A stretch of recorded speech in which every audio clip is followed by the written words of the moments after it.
Good afternoon दोस्तों। आज की वीडियो में हम बात करेंगे IDP international driving permit. International driving हम लोग लाइसेंस भी बोलते हैं, परमिट भी बोलते हैं। वैसे डॉक्यूमेंट में इसमें परमिट ज़्यादा बोलते हैं, आईडीपी इंटरनेशनल ड्राइविंग परमिट। और आपके टाइम पास के लिए ये मैंने साथ में ये वीडियो लगा दी है माल्टा पब्लिक ट्रांसपोर्ट की। ये बस है मर्सिडीज़ की और ये मीटर है। ये जो लेफ़्ट वाला मीटर आप देख रहे हैं, इसके ऊपर पर्स लगाते हैं, कार्ड जो होता है वो, और वो ऑटोमेटिक पैसे डिडक्ट कर लेता है एटीएम की तरह। 1.5 यूरो 1 यूरो 50 फील्स एक ट्रिप का। तो बढ़ते हैं टॉपिक की तरफ। तो आईडीपी देखिए, मान लीजिए मैंने, अब मैं कैसे स्टार्ट करूं। शॉर्ट में मैं ये बोल सकता हूं कि मान लीजिए हमने दुबई जाना है, मेरे पास दुबई का टूरिस्ट वीज़ा है और मुझे टिकट भी मिला है। तो मैं सोच रहा हूं कि वहां पे कार या बाइक रेंट पे लेंगे। वहां पे 300 दिराम इंडिया के 6000 में हैमर मिल जाती है एक दिन के लिए, 24 घंटे के लिए घूमने के लिए।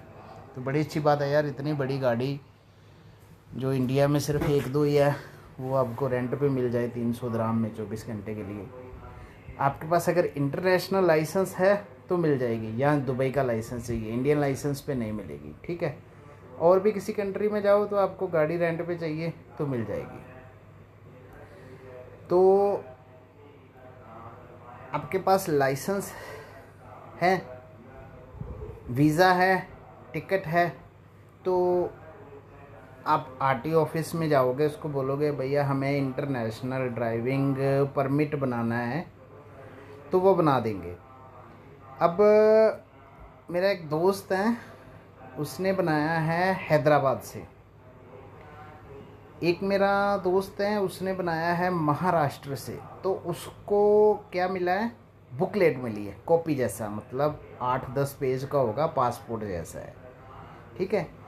मगर पंजाब में क्या है, पंजाब से हम बनाते हैं तो हमें A4 साइज़ का ब्लू कलर का पेपर मिलता है, बुकलेट नहीं मिलती, कॉपी नहीं मिलती, एक ही पेपर मिलता है।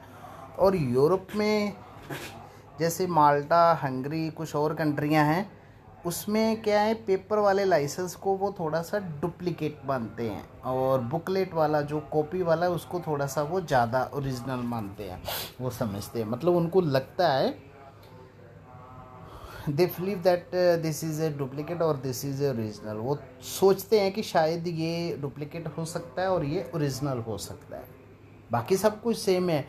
हालांकि जो पेपर वाला है उसके ऊपर आरटीओ की मोहर स्टैंप होती है, होती तो दूसरे के ऊपर भी है। खैर, अब बात आती है कि कभी कभी हमने, जैसे हमारे साथ हुआ था, हमने जॉब अप्लाई करी है, अभी वीज़ा नहीं मिला, वीज़ा आने में टाइम है, मगर कंपनी ने इंटरनेशनल लाइसेंस हमसे पहले मांग लिया है, या किसी और कारण हमारे पास अभी वीज़ा नहीं है, हमसे इंटरनेशनल लाइसेंस मांगा गया है, और टिकट भी नहीं है, एयर टिकट भी अभी बुक नहीं करी, वीज़ा भी नहीं है। तो हम कैसे लाइसेंस ले सकते हैं, या कुछ और बात है तो, मगर हमें लाइसेंस चाहिए।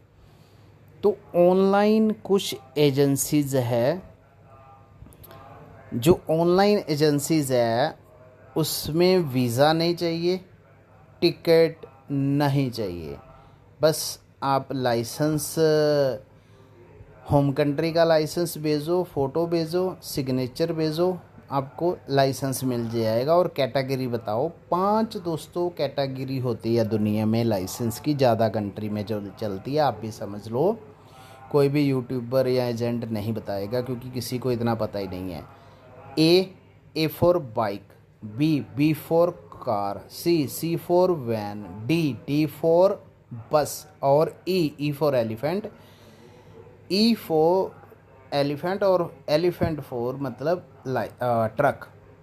मतलब ए वाला बाइक चला सकता है जिसके ऊपर ए कैटेगरी है, बी कैटेगरी वाला कार चला सकता है, सी फॉर कैट कैटेगरी वाला वैन चला सकता है, डी फॉर डॉग कैटेगरी वाला बस चला सकता है। अगर आपके लाइसेंस पे उसने डी पे स्टैंप लगा दी तो आप बस चला सकते हो।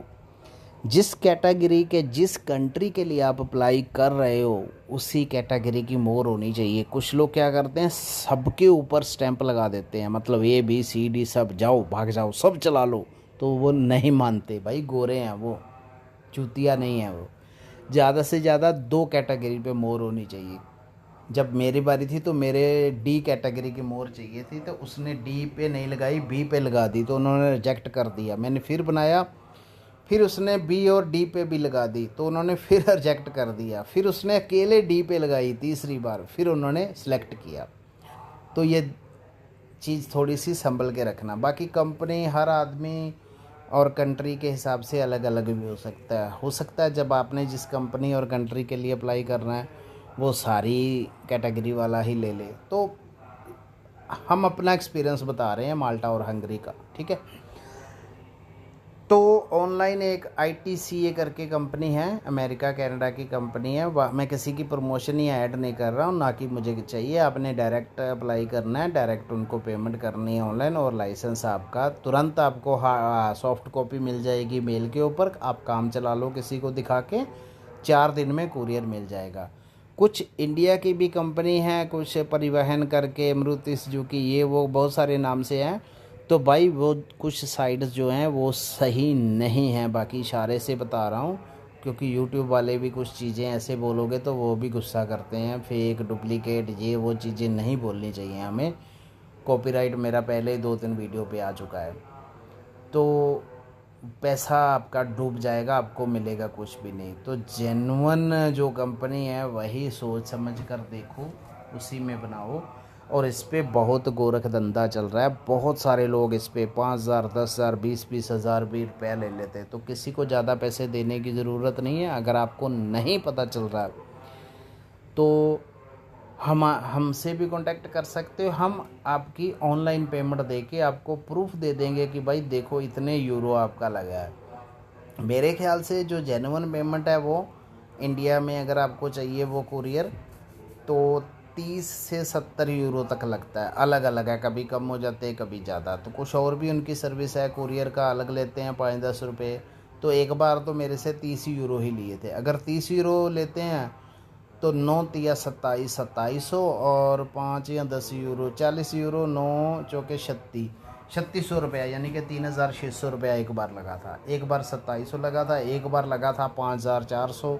तो 3 से 4-5 हज़ार तक, 6,000 मान लो, 6,000 से ज़्यादा आपका नहीं लगेगा। इंडिया में आपको घर बैठे लाइसेंस मिल जाएगा इंटरनेशनल। तो इससे ज़्यादा अगर कोई आपसे पेमेंट ले रहा है तो आप हमसे करवा लेना, हम उसमें कर देंगे अप्लाई, और पेमेंट हम करके आपसे ले लेंगे, आपको प्रूफ भी दे देंगे। नहीं तो हम आपको बता देंगे, बाकी अप्लाई कर देंगे। पेमेंट आप डायरेक्ट अपने नंबर से डायरेक्ट उनको करके मंगवा लेना, ठीक है। ऐसी कोई बात नहीं, हम हेल्प कर देंगे। तो इससे ज़्यादा पैसा देने की ज़रूरत नहीं है। अब आती है एक और बात, ओरिजिनल की या डुप्लीकेट की। तो देखिए, जहाँ तक मैंने समझा, इंटरनेशनल लाइसेंस की कोई भी ऑथेंटिसिटी नहीं है। ये ना तो डुप्लीकेट होता है ना ही ओरिजिनल होता है। इसका कोई भी वजूद है भी और नहीं भी। इसके ऊपर कोई भी ऐसा नंबर या कोई भी चीज़ नहीं होती है कि कल को हम इसको ट्रैक कर लें, ये कर लें, वो कर लें। कुछ कंट्री में इसका, जैसे दुबई में मैंने बनाया था, तो वहाँ की जो लाइसेंस था मेरा दुबई का पहला, उसका इन्होंने वहाँ पे नंबर डाला था, और बाकी ये नंबर हाथ से ही लिख देते हैं ऐसे ही। तो मेरे ख्याल से अगर आपके पास कोई पेपर है, स्टैम्प आपने देखा ये, तो आप घर पे भी इसको बना सकते हो, ठीक है। या कोई अच्छा कैफ़े वाला आदमी तो इसको तैयार कर सकता है, बस स्टैंपिंग की ज़रूरत है। बाकी मैं आपको मिसगाइड नहीं कर सकता। मतलब मैंने देखा है कि कभी कभी तो ये ऐसा होता है कि बिल्कुल ही आपको लगेगा यार ये क्या है, बस एक स्टैंप है और एक पेज है और इतना पैसा ले लिया। तो मैं इसको अभी तक समझ नहीं पाया हूँ कि ये क्या चीज़ है, पर इसका वैल्यू है, इसके ऊपर आप ड्राइविंग कर सकते हो। तो इसलिए मेरे ख्याल से अगर आपको 4-5 हज़ार रुपये में ऐसा पेपर मिल रहा है तो आपको रिस्क नहीं लेना चाहिए। और मैं अपने शब्द वापस लेता हूँ जो मैंने बोले। शायद मेरे को ऐसा नहीं बोलना चाहिए था, मगर पंजाबी हूँ, कभी कभी गलत बात मन में आ ही जाती है। ठीक है, तो हमें गलत काम नहीं करने चाहिए। मतलब अब मैं आपको कैसे बताऊँ, शायद आप मेरी बात को वो समझ ले होंगे कि इसकी कोई भी, जैसे दूसरे लाइसेंस का रिकॉर्ड होता है ना, इसका कोई भी रिकॉर्ड नहीं होता कहीं भी। अब देखो वो जो कंपनी है उसमें सिर्फ आप लाइसेंस की copy, date of birth, sign और फ़ोटो भेजोगे ना, तो तुरंत वो 5 मिनट में आपको मेल पर आ जाएगा बन के, इतनी जल्दी। तो कुछ भी इसका रिकॉर्ड नहीं है कल को कुछ, ठीक है ना, क्योंकि आपने दूसरी कंट्री में जाना है तो कुछ कोई बड़ी बात नहीं है। तो उम्मीद है 10 मिनट की वीडियो बन गई। मैं 10 से छोटी ही बनाना चाहता था, मगर ज़्यादा कि उम्मीद है आप समझ पाए होंगे कि इंटरनेशनल लाइसेंस आपको अगर कभी चाहिए तो आपने डरना नहीं, घबराना नहीं कि भाई क्या ये इतना बड़ा हुआ नहीं है, आप बना सकते हो। ठीक है दोस्तों, मिलते हैं नई वीडियो के साथ। Thank you.